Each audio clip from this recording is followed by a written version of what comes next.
Well, folks, welcome back to the Slice and to the Indian Wells quarterfinals.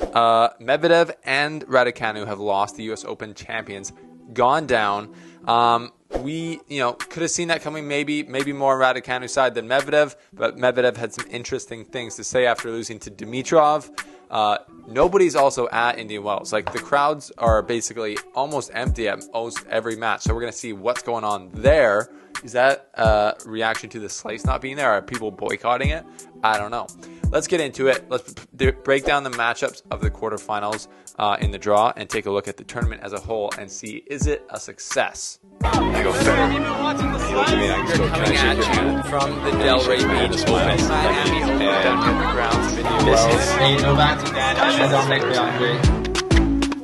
We are here with the man, Milos Raonic. Welcome to the Slice.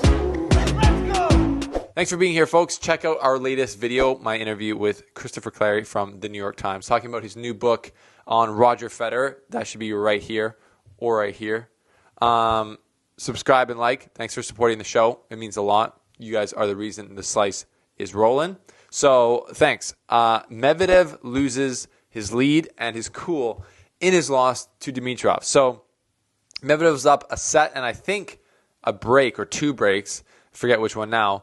And then he just, the form just switched. Dimitrov started just playing a lot cleaner, playing every point, every shot with intention and the way that he should have. And he seemed very comfortable to slice and dice, using his backhand slice to really make Medvedev have to hit over the ball and add pace, which he doesn't love to do. And Dimitrov just showed vintage Dimitrov and just played his best tennis, which is awesome to see. Been a long-time fan of Grigor.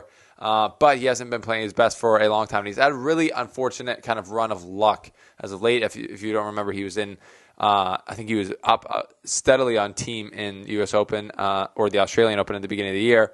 Back cramps or something wrong with his back. And other times he just couldn't really compete based on his body. So big win for Dimitrov, beating the number one player at Indian Wells. Medvedev said, "I've never been broken 3 times in a row on hard court." I don't think that's actually true, but we understand his frustration. He's talking about he's going on about how slow the courts are. If you've watched in any of Indian Wells, yes, the courts are insanely slow, and it's been super windy at some of the matches, which is not uncommon for Indian Wells. But it looks insanely hard to put the ball away.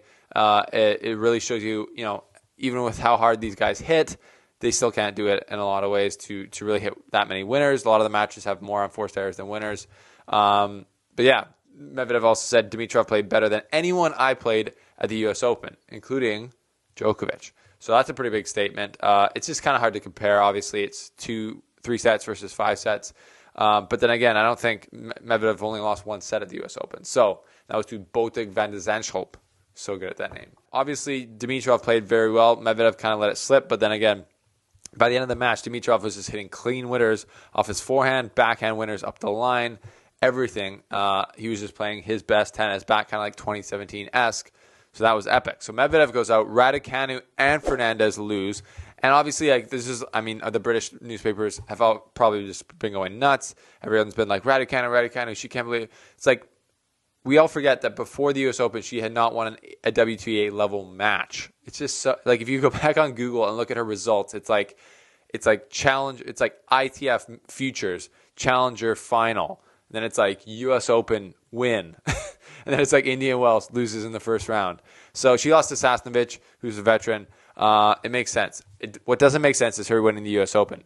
Her losing in the first round makes sense at Indian Wells, especially with all the pressure that's on her, et cetera, et cetera. Fernandez made it to the 4th round, lost in a very tight match to Shelby Rogers, and that is also a decent result for Fernandez, who's super young.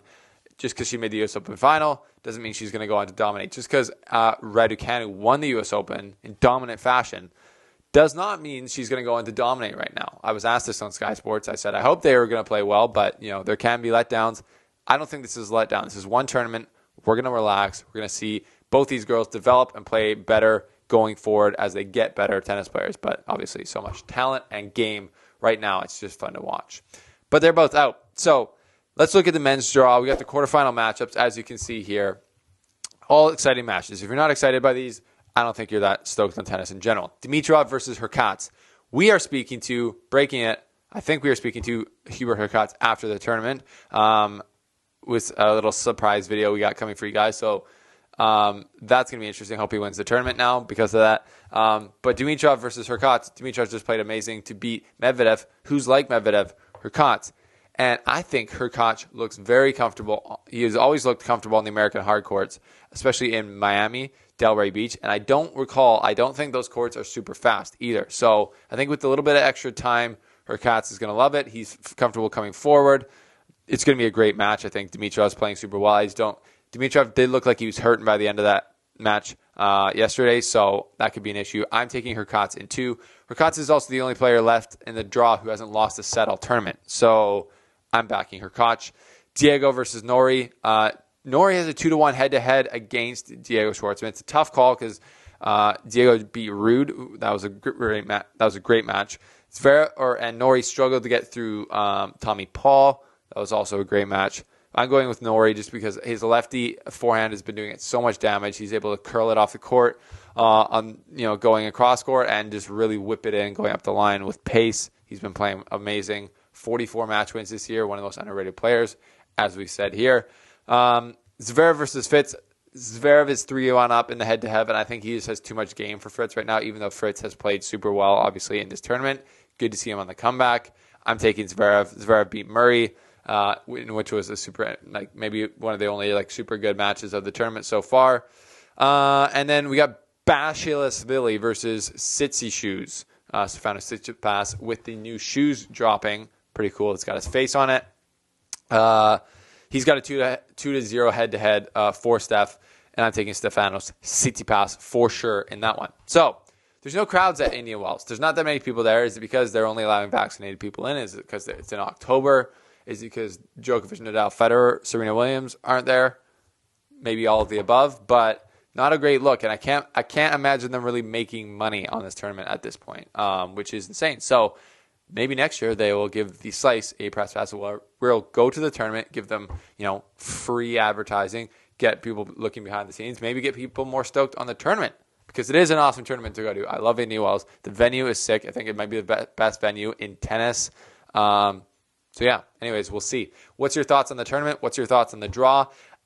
For prediction times, I honestly think it's going to be Zverev versus Hurkacz in the final, with possibly Hurkacz winning, but it's going to be tight, I think. That's my pick. Hurkacz versus Zverev in the final of Indian Wells. Both of them have won a Masters 1000 already this year. I think Zverev has actually won 2. So it's going to be interesting, but that's my prediction. What's yours? Let me know. Thanks for liking and subscribing to The Slice. Get brand new rackets for 10% off at Courtside Sports. The link is below using our code. We'll see you next time here on the show. Thanks, guys.